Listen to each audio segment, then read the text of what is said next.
Bienvenue dans notre exploration philosophique. Aujourd'hui, on s'attaque à un gros morceau, la nature. C'est un thème clé, surtout si on prépare le bac philo d'ailleurs. Absolument. Un sujet vaste. Oui, qu'est-ce que c'est au fond la nature? Et nous les humains, quelle est notre place là-dedans? Comment on interagit avec elle? Parfois ça coince, hein. C'est le moins qu'on puisse dire. On peut même devenir une menace. Pour elle et pour nous. Exactement. Alors on va regarder ensemble quelques idées fortes, quelques pistes de réflexion issues de la philosophie pour essayer d'y voir plus clair, comprendre ces visions différentes de la nature et ce lien complexe qu'on a avec elle. Une bonne approche. Et on pourrait peut-être garder en tête cette phrase de Pascal. Ah oui, laquelle? Il ne faut pas juger la nature selon nous, mais selon elle. Ça pose déjà un cadre, non? Très juste. Alors commençons par le début. La nature, comment on la définit? Disons, au sens le plus large, c'est tout ce qui existe, tout ce qui arrive sans que l'homme n'intervienne. Il y a une causalité naturelle, des lois propres, qu'il faut distinguer de nos actions à nous, de nos intentions. D'accord. Et l'humain, alors, dans tout ça, Pascal justement, il en dit quoi? Le fameux roseau pensant? C'est ça. L'image est forte. On est fragile physiquement. Un rien peut nous écraser dans l'univers. Oui. Mais, en même temps, notre pensée nous rend immense. On peut comprendre cet univers qui nous dépasse. C'est cette dualité, cette conscience de notre petitesse et de notre grandeur. Hmm. Et Jacquard, lui, il ajoute quelque chose avec son idée d'humanitude. Oui, il affine. Pour lui, ce qui nous fait vraiment humains, ce n'est pas juste la biologie, le génome. C'est tout ce qu'on construit ensemble. La culture, le langage, les savoirs. L'héritage collectif, en quelque sorte? Exactement. C'est ce processus qui transforme le petit d'homme en membre de l'humanité. Ça dépasse la simple nature biologique. Intéressant. Et Rousseau, avec sa perfectibilité, il pointe aussi une spécificité humaine. Tout à fait. Cette capacité qu'on a d'évoluer, de changer, contrairement à l'animal qui, lui, est plutôt guidé par l'instinct. Mais attention, Oui, Rousseau dit que c'est à double tranchant. C'est la source de nos progrès, certes, mais potentiellement aussi de nos malheurs, parce que ça nous éloignerait d'un état de nature, idéalisé, il faut bien le dire. d'accord. Et Sartre, alors lui, il va encore plus loin, non? Il refuse l'idée même de nature humaine. Complètement. Pour Sartre, l'existence précède l'essence. Ça veut dire quoi? Qu'on n'arrive pas au monde avec un mode d'emploi, une définition toute faite. On existe, point. Et après? Et après, c'est à nous de jouer. On s'est défini par nos choix, par nos actes. On est ce qu'on fait de nous, totalement libre et donc totalement responsable dans le cadre de ce qu'il appelle la condition humaine. Être là, travailler, vivre avec les autres, mourir, ça c'est universel. Une liberté radicale, qui contraste fort avec la vision de Descartes, si je me souviens bien. Lui, il sépare tout. Ah oui, Descartes, c'est une autre histoire. Le fameux «je pense donc je suis», ça fonde une séparation nette. L'homme, c'est le sujet qui pense, la nature, c'est l'objet, une sorte de grande machine qu'on peut analyser, comprendre. Et maîtriser. C'est là qu'intervient l'idée d'être comme maître et possesseur de la nature. Exactement. Une idée qui a eu, on le voit bien aujourd'hui, d'énormes conséquences. Mais Spinoza n'était pas du tout d'accord avec ça, hein? Pas du tout. Pour Spinoza, cette séparation est illusoire. Il dit Dieu ou la nature, Deus sive natura, c'est une seule et même réalité, une substance unique. Donc l'homme n'est pas à part. Non, il fait partie intégrante de ce tout. Il n'est pas un empire dans un empire, comme il dit. Il n'y a pas à dominer, mais à comprendre notre place dans cet ordre naturel qui est aussi divin pour lui.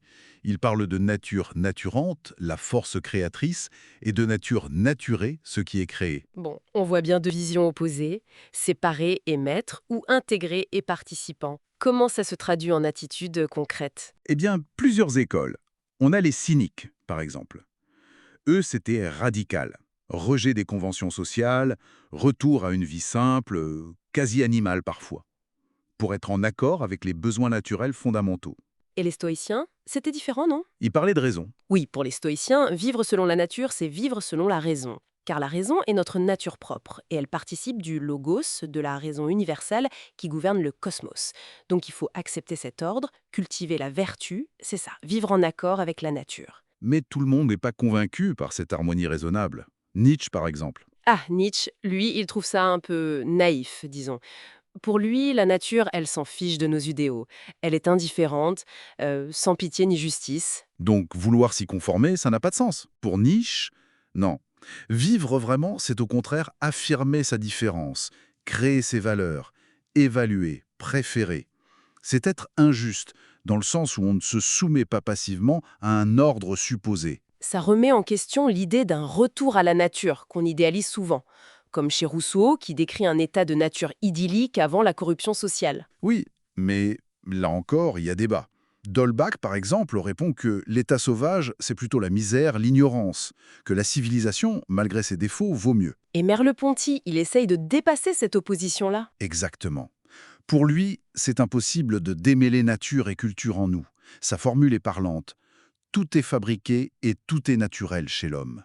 On est les deux à la fois, indissociablement. Et ça nous ramène à aujourd'hui, à notre époque, l'Anthropocène, où notre impact devenu tellement massif, la question de la responsabilité devient brûlante, non? C'est une menace réelle. Oui, c'est la question centrale maintenant. Hans Jonas, avec son principe responsabilité, apporte une réponse éthique forte. C'est-à-dire, C'est un nouvel impératif. On doit agir de façon à ce que les conséquences de nos actions soient compatibles avec la survie d'une vie authentiquement humaine sur Terre. Pensez aux générations futures, à la fragilité de la nature qu'on met en danger. et concrètement, comment on fait? Michel Serres propose une piste avec le contrat naturel. C'est ça. L'idée, c'est de passer d'une relation de parasite, on prend sans rien donner en retour, à une relation de symbiote. Une relation de réciprocité. Voilà. De respect, d'écoute mutuelle. La nature n'est plus juste une ressource à exploiter, mais un partenaire. On voit même cette idée commencer à infuser le droit avec des fleuves ou la terre-mer qui obtiennent une forme de personnalité juridique dans certains pays. C'est fascinant. Donc, pour résumer un peu, la philo nous montre que ce rapport homme-nature, c'est une question qui n'a jamais cessé d'être posée et qui évolue. Dedans, dehors, maître, gardien. Partenaire peut-être.